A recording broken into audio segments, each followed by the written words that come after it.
അപ്പോൾ ഇക്കക്കായ എയർപോർട്ടിൽ നിന്ന് പിക്ക് ചെയ്ത് ഞങ്ങൾ നേരെ പോയത് ട്രിവാൻഡ്രം ആയുർവേദ ജംഗ്ഷൻ അടുത്തുള്ള മാന്യവാറിലേക്കാണ്. ഇവിടെ ഞങ്ങൾ ഓൾറെഡി വന്ന് ഇവൻ്റെ ഡ്രസ്സ് ഞങ്ങളിങ്ങനെ നോക്കിയിട്ട് ഒരെണ്ണം ഇഷ്ടപ്പെട്ടത് അവൻ്റെ സൈസ് ഇങ്ങനെ പറഞ്ഞു വെച്ചിട്ടുണ്ടായിരുന്നു. ഒന്നും ഓർഡർ ചെയ്തിട്ടില്ലായിരുന്നു, കാരണം ഇക്കക്കാർക്കും ഇഷ്ടം കാണും, പിന്നെ അവൻ്റെ ഒരു സൈസ് ആളിച്ചിരി സൈസ് ഉള്ളതാണ്. സോ ആ കൺഫ്യൂസ്ഡ് ആയിരുന്നു.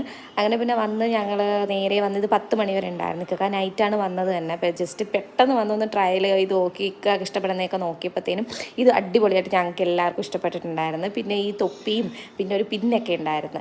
അതെല്ലാം ഞങ്ങളൊന്ന് ട്രയൽ ചെയ്ത് നോക്കിയപ്പോൾ സൂപ്പറായിരുന്നു. പക്ഷേ പിന്നിനും ഈ തൊപ്പിക്കൊക്കെ ഒരു ദിവസത്തെ കാര്യമാണ്, നല്ല റേറ്റായിരുന്നു. ഡ്രസ്സിന് തന്നെ അത്യാവശ്യം നല്ല റേറ്റ് ആയിട്ടുണ്ട്.